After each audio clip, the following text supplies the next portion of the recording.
phone booth. They caught up on each other's lives over the years. Yang Yuan told her that his uncle had taken him to Guangdong back then. Upon learning that Anran was soon going abroad, a flicker of disappointment crossed his eyes. Say goodbye when you leave this time. Don't be like me.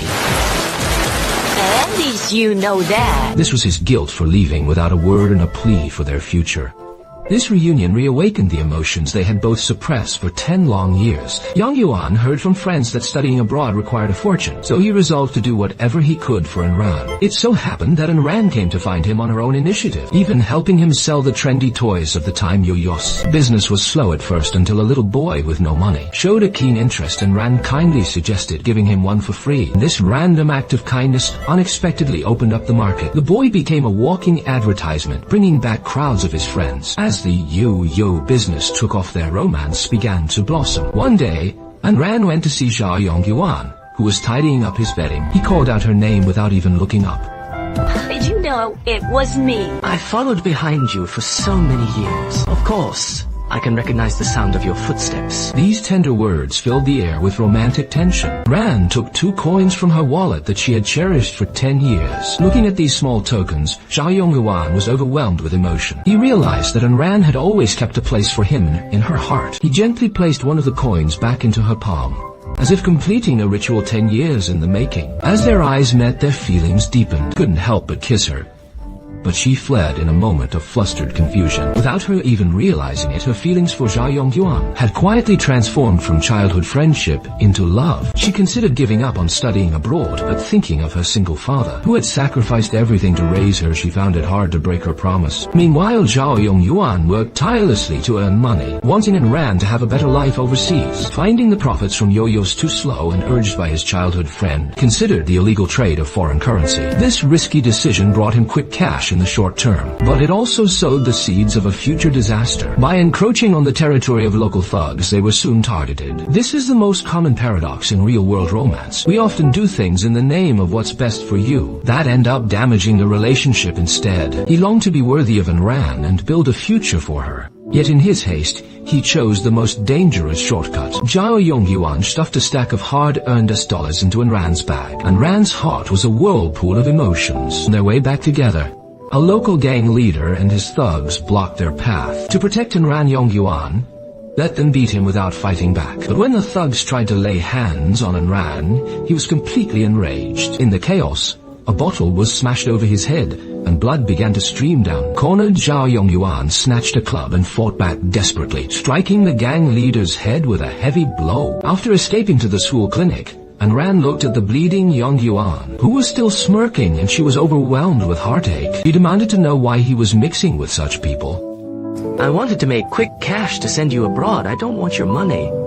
You big idiot. Under the dim light, Anran carefully tended to his wounds. In this moment, all her hesitations and inner conflicts vanished. This man was willing to give everything for her, even his life. In the intimate glow, they drew closer to each other, finally confirming their love as Anran snuggled in Yongyuan's arms. She made the most important decision of her life. She told Yongyuan to wait for her at the station the next night. She would take him to meet her father and tell him that she was giving up on America to stay with Yongyuan. It was a night filled with hope. They thought a happy future was beckoning to them, but fate was crueler than they could ever imagine. The next day, Zhao Yongyuan dressed up with care, ready for the date that would change his life. But just as he was about to leave, the police arrived at his door. It turned out the blow he struck the night before had critically injured the gang leader. He was facing 3 to 5 years in prison. The news came like a bolt from the blue, shattering all of Yongyuan's dreams. He couldn't let Anran, who was in the prime of her life, to waste her years waiting for a prisoner. In the detention center, he made an agonizing decision, one that he believed was for the best. He sent his childhood friend to see Anran with a cruel, fabricated lie. Just go, he isn't coming today. That's impossible. He'll definitely come, we had a promise. He's never coming.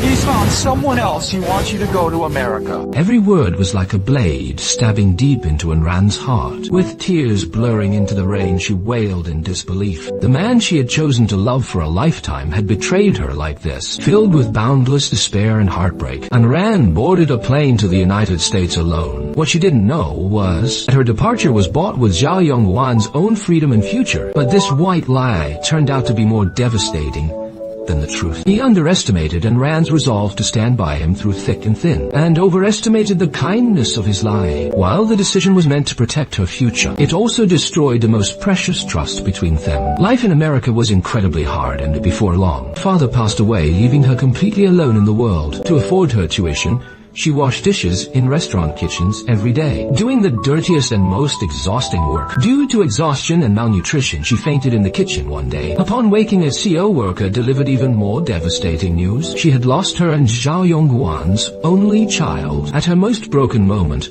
a struggling Chinese painter named Alan reached out to her. "We're both strangers here if you're willing.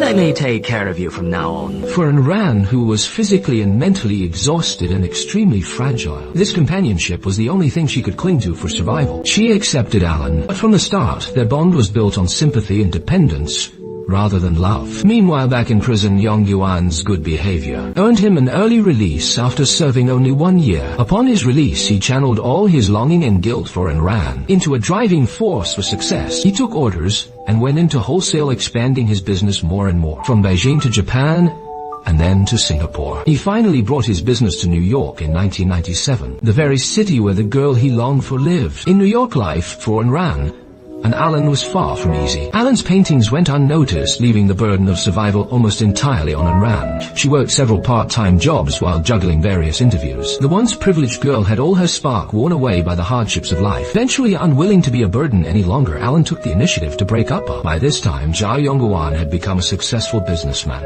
He came to New York with only one purpose in his heart: to find Ran. At an art exhibition, he